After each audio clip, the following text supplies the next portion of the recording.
오늘 우리가 함께 하실 말씀은 우리 갈라디아서 말씀입니다. 갈라디아서 2장 20절로부터 21절까지 말씀입니다. 우리 짧은 구절입니다. 우리 함께 봉독하도록 하겠습니다. 시작.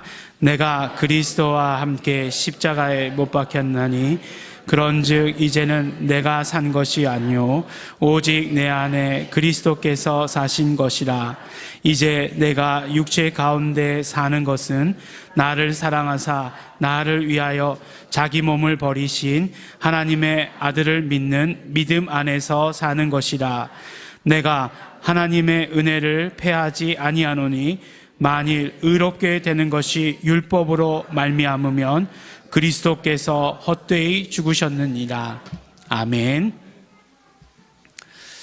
저는 지금도 그렇지만 자전거 타는 것을 굉장히 좋아합니다. 그리고 자전거 타는 것을 굉장히 어렸을 적에 배웠습니다. 처음에 자전거를 배울 때는 다른 사람들이 다 그렇듯이 보조바퀴가 달린 자전거로 이렇게 배웠습니다. 그 다음에 자전거를 조금 이렇게 빨리 타다 보니까 이제 보조바퀴가 불편한 것이라고 하는 것을 깨닫게 되었습니다.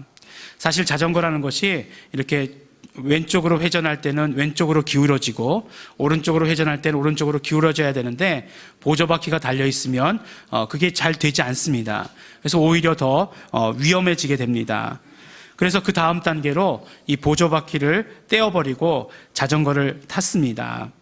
처음 그 자전거를 타게 되었을 때의 그 어떤 기쁨, 그 어떤 해방감, 자유함, 그런 것들을 지금도 잊을 수가 없습니다. 아주 어린, 아주 꼬마죠. 아주 어린 꼬마가 느낄 수 있는 최고의 해방감, 자유함, 그런 것들을 자전거를 타면서 이렇게 느낄 수 있었던 것입니다. 근데 사실 자전거를 배울 때 제 자전거로 배우지 않았어요. 남의 자전거 이렇게 타면서 자전거를 배웠습니다. 그러다 이제 자전거를 사달라고 아버지한테 졸라가지고 이렇게 자전거를 사게 되었어요. 근데 자전거를 사주는데 꼭 약속을 하라고 그러시는 거예요.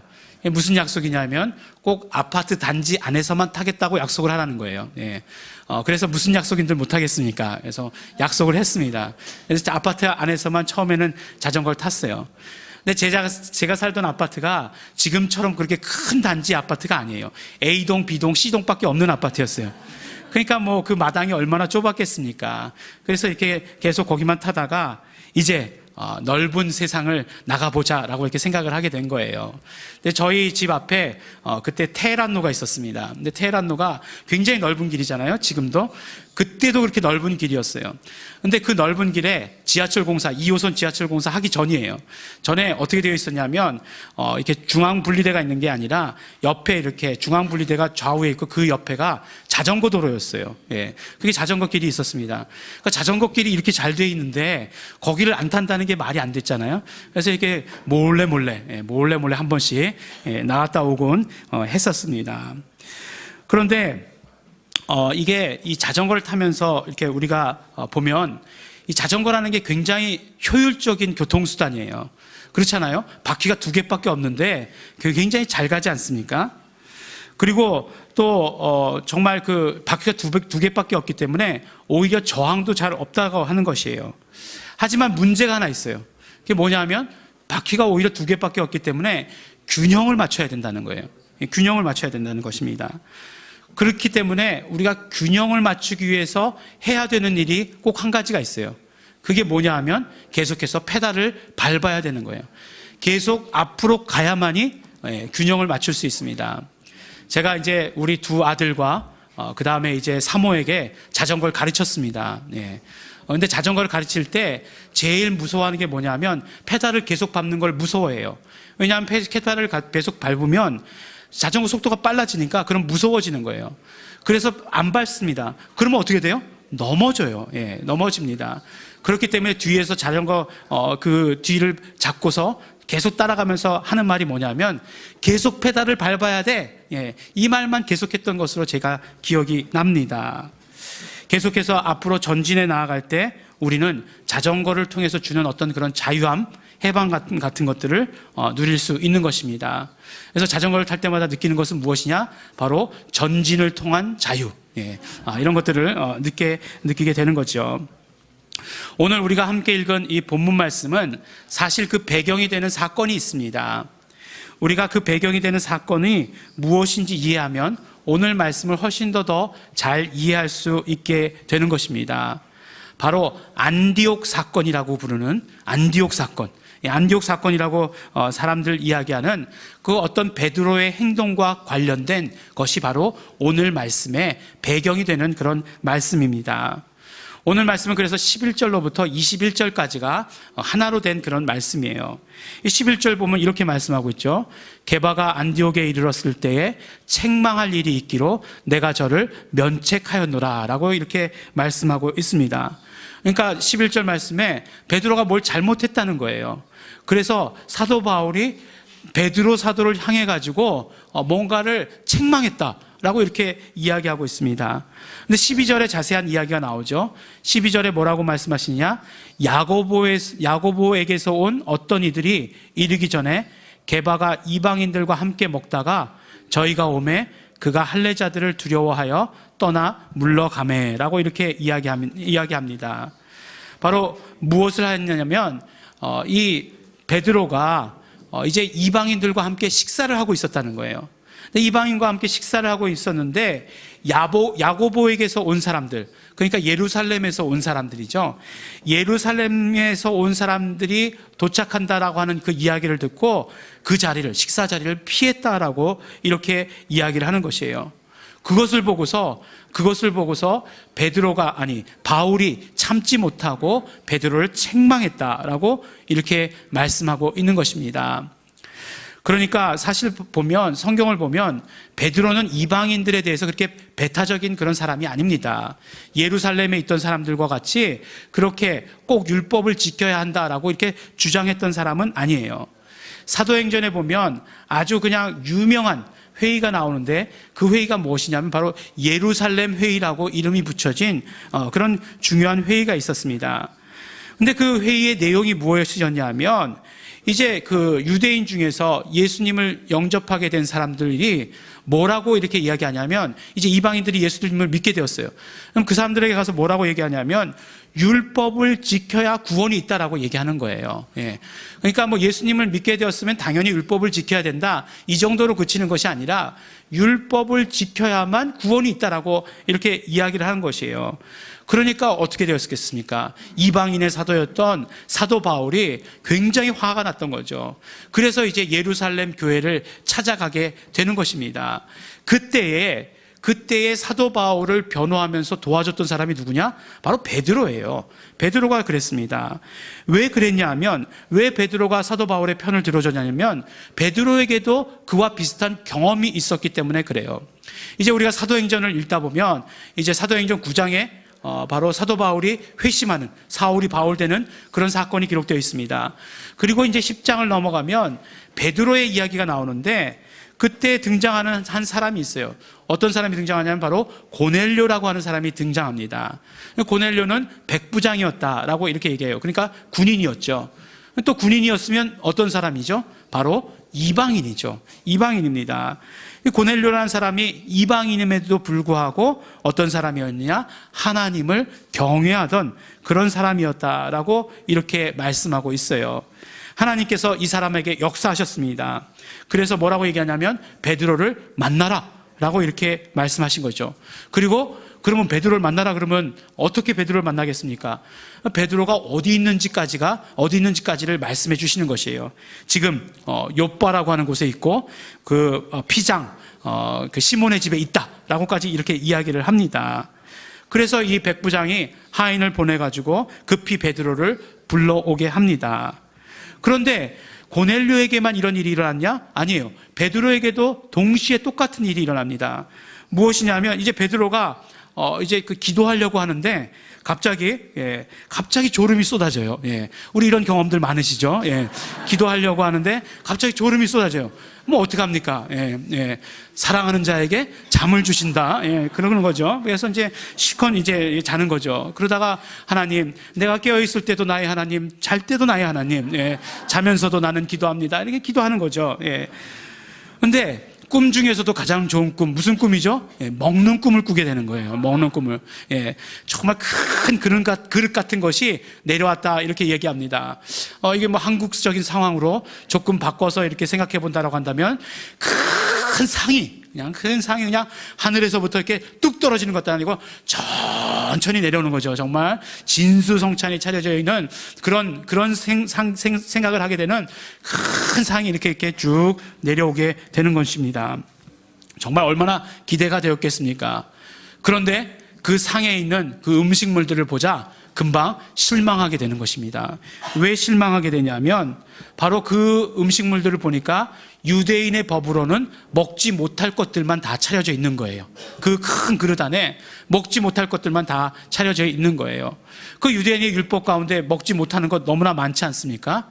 뭐 물고기 가운데서도 뭐 비늘이 없는 것, 뭐 그런 건 못 먹고, 또 가장 중요한 것, 뭐 육고기 가운데서도 돼지고기 못 먹잖아요. 예. 그래서 전 유대교로 못 갈 것 같아요. 예. 예.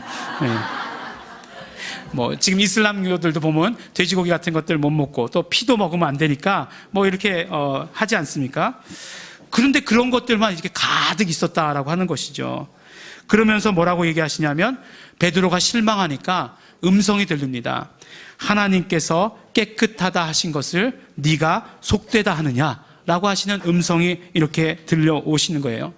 그러니까 그 베드로가 이 꿈을 꾼 이유가 있죠. 그것이 무슨 말씀이냐면 베드로는 지금까지 이방인들에게 복음을 전해야 된다는 생각을 전혀 하지 못하고 있었던 것이에요.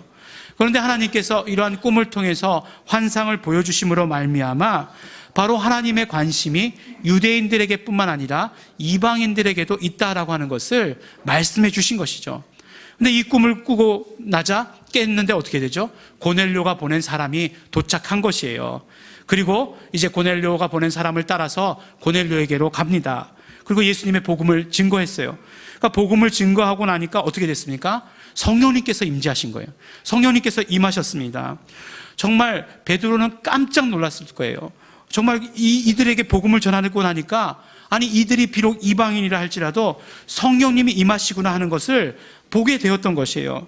지금까지 가지고 있었던 베드로의 모든 한계, 그가 가지고 있었던 모든 경험들을 깨트려버리는 그런 사건이 일어나게 되었던 것입니다. 이런 경험이 있었기 때문에 그 예루살렘 회의 가운데서 베드로가 어떻게 이야기하냐면 사도 바울을 지지하는 이야기를 합니다. 우리가 정말 성령을 체험했을 때, 우리가 모였을 때 정말 성령 체험했던 것과 똑같은 그런 체험이 이방인들에게도 일어나더라 라고 하는 것을 이야기를 해요. 그래서 정말 바울이 또 그 바울의 동역자들이 함께 복음을 전하는 것을 허락해야 된다 하는 것을 이야기를 합니다. 그리고 오직 믿음으로 말미암아 구원 얻는다라고 하는 그런 어떤 교리의 어떤 기본들이 그 회의를 통해서 이루어지게 되는 것을 보게 되는 것이죠. 베드로가 그랬던 사람이에요. 그런데 오늘 말씀을 보면 전혀 이해할 수 없는 그런 행동을 하는 것을 우리가 보게 되는 것입니다. 그러면 또 한 가지 우리가 생각하게 되는 것은 그러면 베드로가 이방인들과 함께 식사했다는 것이 그렇게 큰 이슈가 되는 사건이냐 하는 것이에요. 그런데 이게 왜 이슈가 되냐면 유대인들은 그 율법 가운데 이방인들과 밥도 함께 먹지 않는다는 거예요. 예. 참 율법 참 그렇죠. 예. 아니 그 율법이 이방인들과 밥도 먹지 않는다는 거예요. 예. 그런데 이제 그 베드로가 그러면 이방인들과 함께 식사했다라고 하는 것은 어떤 의미가 있습니까? 바로 그 예수님 안에서 이방인과 유대인, 헬라인이나 유대인이나 그런 어떤 구별이 없다라고 하는 것을 몸소 실천하는 그런 행위였다라고 한다는 것이에요. 그럼에도 불구하고 이제 이 할례당이라고 하는 그런 사람들이 오는 것을 알았을 때 그 자리를 피해버리고 맙니다. 그것은 무슨 말씀이에요? 그렇게 피했다라고 한다는 것은 결국 그들의 주장을 인정하는 것이 되는 것이고, 그가 비록 이방인들에 대해서 호의를 가지고 있었다 할지라도, 그가 비록 이방인들에 대한 선교가 이루어져야 된다라고 생각했다 할지라도 그의 어떤 행동은 이율배반적인 그런 행동이었다라고 한다는 것입니다. 그런데 더 문제가 되는 것은 무엇이냐면 단지 이건 베드로 혼자만의 일이 아니라고 한다는 것이에요. 유대인 중에 많은 예수님을 영접한 사람들이 많이 있었습니다. 근데 그들도 결국은 영향을 받게 되는 것이에요. 베드로의 이 행동 하나에 영향을 받게 된 것입니다.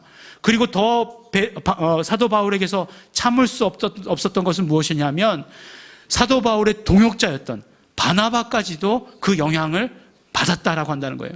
바나바도 그 자리를 피해버렸다라고 이렇게 말씀해 주시고 계신 것입니다. 그런데 그럼에도 불구하고 이 일을 가지고 바울이 베드로를 책망했다, 그것도 여러 사람들이 있는 앞에서 책망했다라고 하는 것은 상식적으로 이해할 수 없는 그런 일입니다. 왜냐하면 이때 베드로는 벌써 노사도예요. 노사도고 이제 바울은 갓 복음을 전하기 시작한 젊은 사역자라고 하는 것이에요. 요번에 랩을 하면서 보니까 요번에 많은 목사님들이 들어오셨잖아요. 예. 많은 목사님들이 계시는데, 이 목사님들이 이렇게 급이 정해져 있더라고요. 총회장급 목사님들, 그다음에 노회장급 목사님들, 예. 그다음에 일반 목사, 예. 그렇게 이렇게 정해져 있더라고요. 예. 감히, 범접하지 못하더라고요. 이렇게. 그래서, 저렇구나라고 이렇게 제 생각이 들었어요. 그런데 만일 어떤 총회장님이 하다 보니까 무슨 실수를 하신 거예요. 근데 이제 안수받은 지 1년 된 목사가 나오더니, 아니 총회장님 지금 그거 하시는 행동이 그게 뭡니까? 막 이렇게 얘기한 거예요. 우리나라에서 그런 일이 일어날 수 있다라고 생각하십니까? 전혀 그런 일이 일어날 수 없을 것이다라고 이렇게 생각이 돼요. 그러면 정말 이 베드로가 얼마나 큰 잘못을 저질렀기에 바울이 정말 공개적으로 이렇게 비난하고 책망하고 나섰는가 하는 것이에요. 베드로가 한 이 일들이 얼마나 큰 일인가.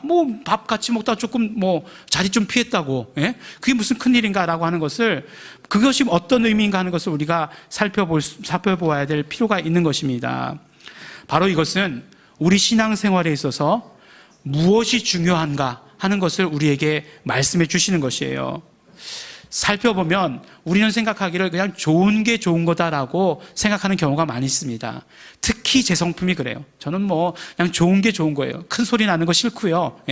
막 사람들 싸우는 거 싫어요. 그래서 그냥 좋은 게 좋은 거고, 그냥 화평하면 되는 거고, 그래서 제가 손해봐야 되고 참아야 되고 하는 것들 굉장히 많이 합니다. 어떤 때는 그냥 그러고 싶지 않아요. 그냥 사람들 웃기고 실없는 소리 하고 그거 아재 개그다 그래가지고 저를 배척하고 그런다 할지라도 그냥 그 분위기가 그냥 냉랭하고 그런 게 너무 싫은 거예요. 좋은 게 좋은 거지라고 생각하면서 저는 제 자신을 그렇게 희생합니다. 그런데 신앙생활도 그렇게 해서는 안 된다라고 하는 것이에요. 신앙생활은 절대로 타협할 수 없는 것이 있다라고 이렇게 말씀해 주고 계세요. 무엇이냐? 우리 신앙생활에서 절대로 타협할 수 없는 것은 바로 우리가 과거로 돌아가는 것, 예전으로 돌아가는 것은 우리의 신앙생활 가운데 결코 타협할 수 없는 것이에요. 우리가 정말 예수 그리스도의 십자가 은혜를 경험한 사람들은, 복음을 깨달은 사람들은 결코 과거로, 또한 율법으로 돌아갈 수 없다라고 우리에게 말씀해 주시는 것이에요. 정말 그런데도 불구하고 베드로가 이방인에게도 분명히 복음이 전해진다는 것을 알고 있었어요. 이방인들에게도 성령 임재가 있었다라고 하는 것을 경험했어요. 또 하나님의 뜻이 이방인들에게도 정말 복음이 전해지는 것이다라는 것을 알고 있었어요. 그럼에도 불구하고 베드로가 예전의 모습으로 돌아가 버린 것이에요. 할례자들을 두려워했어요. 하나님의 눈치를 본 것 아니고 사람의 눈치를 보게 된 것이라고 하는 것이에요. 사도 바울은 이것을 뭐라고 규정했냐면 바로 믿음의 퇴보다라고 규정한 것입니다. 이러한 퇴보를 가만히 두고 볼 수 없었던 것이에요. 분명히 복음이라고 하는 것은 무엇이냐? 복음은 전진하는 것인데, 복음은 진보하는 것인데, 베드로의 퇴보를 간과할 수 없었다라고 한다는 것이에요. 오직 믿음으로 말미암아 구원을 얻는다라고 하는 이 사실, 율법의 행위로가 아니라 예수 그리스도의 십자가에서 보내주신 그 은혜를 받아들임으로 말미암아 의롭게 된다라고 하는 이 복음이 지금 이 순간 베드로에 의해서 퇴보되었다라고 이렇게 보았던 것이고, 도저히 그것을 참을 수 없었던 것입니다. 복음은요, 계속 전진되어야 합니다. 복음은 계속 전진되어야 됩니다. 뒤로 돌아가는 것 없습니다. 결국 우리가 뒤로 돌아간다라고 하는 것은 우리의 모든 자유함을 구속하게 되어 있어요. 율법의 행위로 돌아가는 것은 예수를 믿음으로 말미암아 우리가 누렸던 그런 모든 자유, 모든 해방감, 그런 모든 것들을 다 빼앗아가 버리고 맙니다. 분명 우리의 구원은 믿음으로 말미암은 것인데, 율법의 행위로 돌아가는 것은 사도 바울이 18절에서 말씀한 것과 같이 만일 내가 헐었던 것을 다시 세우면 내가 나를 범법한 자로 만드는 것이다 라고 이렇게 말씀한 것처럼, 그렇게 우리의 모든 것들을 오히려 죄인으로 만들어버리는 것이다 라고 이렇게 말씀해 주시는 것입니다. 우리의 자유, 우리의 어떤 해방감이라고 하는 것은 전진을 통해서 얻게 되는 것입니다. 퇴보는, 후퇴하는 것은 우리의 자유를 구속해 버리고 맙니다. 그러므로 사도 바울은 우리의 자유를 얻기 위해서 전진해야 되는 것을 우리에게 말씀해 주시고 계시는 것입니다. 그러면서 사도 바울은 오늘 본문 말씀을 통해서 어떻게 하면 우리가 계속해서 전진해 나갈 수 있는가에 대해서 말씀해 주십니다. 19절과 20절 말씀입니다. 내가 율법으로 말미암아 율법을 향하여 죽었나니 이는 하나님을 향하여 살려 함이니라. 내가 그리스도와 함께 십자가에 못 박혔나니 그런즉 이제는 내가 산 것이 아니요 오직 내 안에 그리스도께서 사신 것이라. 이제 내가 육체 가운데 사는 것은 나를 사랑하사 나를 위하여 자기 몸을 버리신 하나님의 아들을 믿는 믿음 안에서 사는 것이다 하고 이렇게 말씀해 주신 것입니다.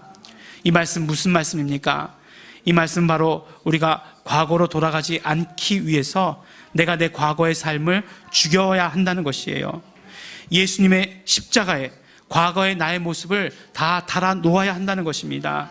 아니 이미 예수 그리스도의 십자가의 죽으심과 부활로 말미암아 나의 과거의 모든 모습, 나의 과거의 죄된 모든 모습은 다 이미 달려 있다라고 말씀하시는 것이고, 우리는 그 사실을 깨달아야 된다라고 우리에게 말씀해 주시는 것입니다. 내가 나를 위하여 내가 스스로 의로워질 수 있다는 그런 어떤 모든 자만과 교만을 가지고 살았던 모습을 이제는 십자가에 못 박아야 된다라고 말씀해 주시는 것이에요.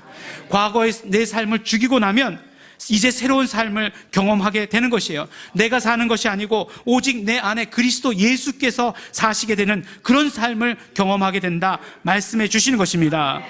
그러므로 내가 목숨을 가지고 산다 할지라도 예수님을 믿는 그 믿음 안에서 사는 것이라고 이야기해 주시는 것이에요. 이제 새로운 나의 삶이라고 하는 것은 믿음 안에서의 삶이 되는 것이고 오직 은혜로만 의롭게 된다는 것, 그것이 나의 믿음이라고 우리에게 말씀해 주시는 것입니다. 이렇게 나는 죽고 예수님 안에서 사는 삶, 그것을 계속해서 전진하는 삶이다, 계속해서 나아가는 삶이다라고 우리에게 말씀해 주고 계시는 것입니다. 가만 보면 그래요. 복음이라는 것이 그렇습니다. 하나님의 하시는 일이 그렇습니다. 하나님께서 이 땅을 창조하신 창세 이후로부터 지금까지 하나님께서는 단 한순간도 쉬신 적이 없습니다. 단 한순간도 제자리에 머물러 계신 적이 없었습니다. 오직 앞을 향한 전진만이 있었을 뿐입니다. 마치 두 바퀴만 있는 자전거가 앞으로 전진할 때 자유한 것처럼 우리도 계속해서 앞으로 나아갈 때에 우리도 자유함을 얻게 되는 것입니다. 율법으로 돌아가는 것 아닙니다. 우리 옛 습관으로 돌아가는 것 아닙니다. 우리 오직 은혜로만, 믿음으로만 우리 삶을 살아가게 되는 것입니다. 이때 성령님께서 함께 하시고 성령님께서 역사하시는 것 꼭 필요합니다. 우리는 그런 본성을 가지고 있어요. 정말 아담에게 속했던 본성이라고 생각합니다. 자꾸 뒤로 돌아가려고 하는 그런 습성이 우리에게는 있어요. 그렇기 때문에 성령님께서 도와주셔야 합니다. 성령님께서 역사하셔야 됩니다. 나도 날마다 성령님을 의지해야 합니다. 나의 입술에 고백을 드려야 하는 것이고, 날마다 기도해야 하는 것이고, 말씀을 들어야 되는 것이고, 우리가 말씀을 보아야 하는 것입니다. 그래야 우리가 매일매일 우리 삶 가운데서 영원한 전진을 이루어 나갈 수 있는 것이에요. 가만히 있으면 퇴보입니다. 가만히 있으면 잠시 쉬는 것 같지만 가만히 있으면 퇴보예요. 왜냐하면 계속되는 전진 가운데 있을 때 가만히 있다는 것은 결국 후퇴를 의미하는 것이기 때문에 그렇습니다. 우리의 믿음이라고 하는 것은 영원한 전진을 향해서 나아가는 것입니다. 이제 말씀을 정리하겠습니다. 우리가 참 자유를 얻을 수 있는 것은 계속되는 끊임없는 전진 가운데 우리는 참 자유를 얻을 수 있습니다. 예수 그리스도의 복음은 언제나 전진합니다. 우리가 그 안에 있으면 우리는 마음껏 자유를 누리게 되어 있습니다. 그러나 과거로 돌아가면 넘어집니다. 넘어지게 되고 맙니다. 베드로가 그랬던 것처럼 멈출 때 넘어지는 것을 우리는 보게 되는 것입니다. 사랑하는 우리 예일중학교의 성도 여러분, 그리고 전 세계 정말 각국에서 오셨네요. 오늘 예배 가운데 전 세계 각국에서 오신 우리 모든 성도 여러분, 또 목사님 여러분, 예수 그리스도의 복음은 멈춤이 없는 전진입니다. 오늘도 새로운 땅을 향하여 예수님을 모르는 사람을 향하여 전진해 나아가는 것입니다. 이것이 우리의 믿음이 되어야 되고, 우리는 이 믿음 가운데 자유함 누리는 삶을 살아야 합니다. 최선을 다한 끝없는 전진이 우리를 자유케 합니다. 영원한 전진 가운데서 참된 자유를 누리시는 성도 여러분들이 되시기를 예수 이름으로 축원합니다. 우리 함께 기도하시겠습니다. 우리 시간에 기도하실 때 우리 먼저 회개하면서 기도하겠습니다.